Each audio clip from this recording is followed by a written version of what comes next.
Hey, everybody, thanks so much for joining us here on 9 News Watch on this Tuesday for a special edition as we have a special guest to discuss COVID-19 specifically in the Hispanic community here in the state of Colorado. And today we are chatting with Dr. Ricardo Gonzalez Fisher, a medical expert with Servicios de la Raza. And if you have a question, either English or in Spanish, feel free to email me at chris.bianchi@9news.com, and we'll make sure that it is answered either this week or in the weeks moving forward.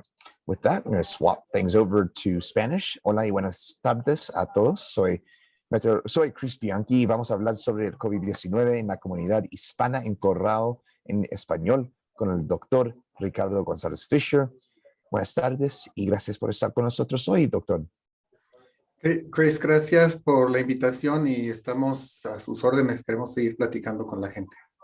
Sí, bueno, gracias otra vez. Y además, si necesitas esta información en inglés, lo tendremos en más o menos 5 minutos, pero ahora empezaremos en español. Y si tiene alguna pregunta en español, por favor, envíamelo a chris.bianchi@9news.com. Y con eso, en primer lugar, doctora, hay un aumento de casos de COVID en gran parte del país, especialmente en el noreste del país, pero ¿deberíamos esperar otro aumento aquí en Colorado o estamos bien ahora en Colorado? En el momento estamos bien, Chris, pero yo sí he estado pensando en las últimas semanas que viene un incremento. Hemos estado conviviendo más en grupos, el béisbol, las fiestas en las escuelas, eventos públicos. Vamos a empezar a notar un incremento en los casos y no nos estamos cuidando como debemos, creo. Bueno, ¿qué podemos hacer para protegernos en caso de que aumenten los casos? Son cosas muy importantes y quiero comentar, el fin de semana estuvimos en el Consulado de México vacunando a las personas que se quisieran vacunar y haciendo otras pruebas de salud. En el Consulado de México la regla todavía es que tienen que seguir usando el cubrebocas para entrar al consulado.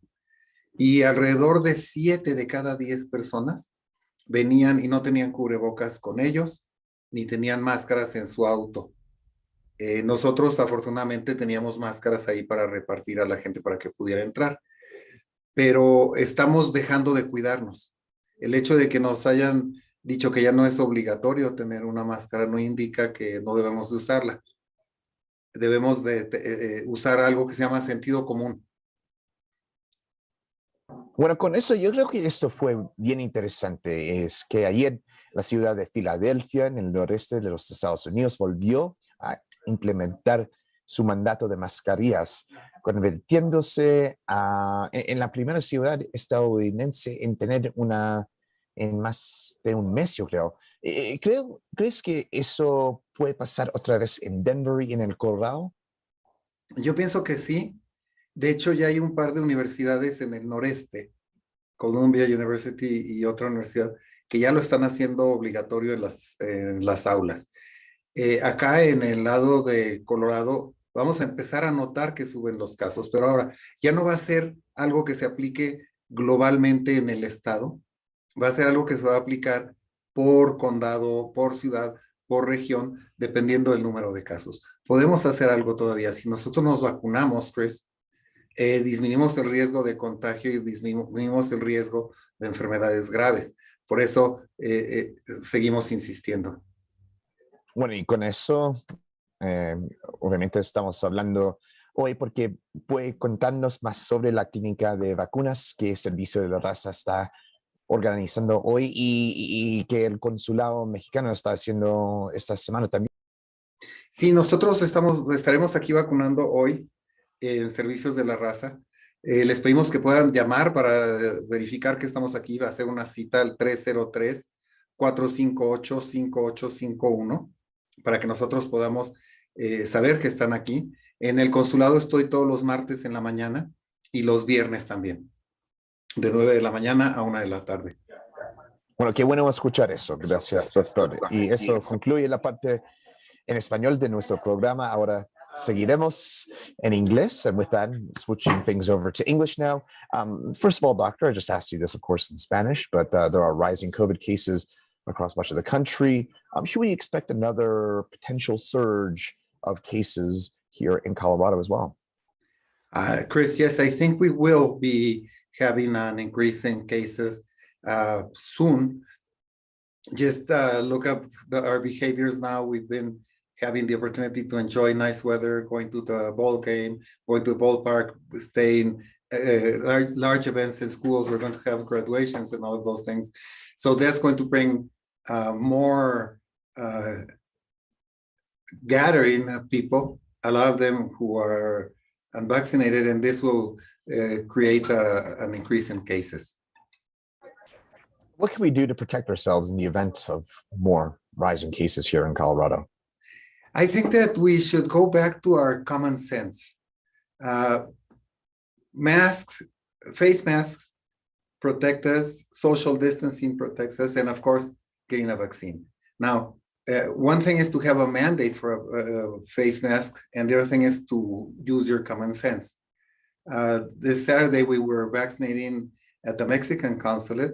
The Mexican consulate still mandates masks inside of the building. And around 7 out of 10 people who were walking to get into the building didn't have a face mask on them or on their cars. So we were there providing masks for people to go in to have their services. But we have to remember that if we don't know the people that we're gathering with, it's better for us to wear a face mask if it's an enclosed place. Speaking of face masks, yesterday the city of Philadelphia re-implemented its mask mandate, became the first American city, I believe, to do that in over a month. Do you think that could potentially happen again here in Denver or in Colorado? I am sure it's going to happen, although not statewide. This is going to be something that's going to be managed by local public health departments. It depends on your city, on your county, depending on the number of cases. Just another thing that people have to pay attention, there's some colleges like Columbia College or Barnard College that are now making that mandatory to wear face masks in class again. So we have to be aware of those things. And again, use your common sense. If you're going to gather with people you don't know in a large enclosed place, it's better to be protected. Absolutely. And with that in mind, Doctor, I know that Servicios de la Raza and the Mexican consulate are helping organize some vaccine events. Can you tell us about some of those, please? Yes, today, Tuesday, we will have our evening clinic here at Servicios de la Raza, and we're trying to do that every Tuesday from 4 o'clock to 7, 8, depending on the amount of people that we have. I would ask people to call to 303-458-5851. So they can let us know that they're going to be here and we will be here for them. And every Tuesday and Friday, I'm at the Mexican consulate from 9 o'clock to 1 o'clock. Vaccinating people don't need an appointment and they don't need to be Mexican. They just have to, it's just a walk-in. So a couple of great options. Walk-in, again, you don't need a driver's license. You don't need any form of ID to get vaccinated. Excuse me, doctor. Thank you so much for that. And we appreciate a few minutes of your time here today.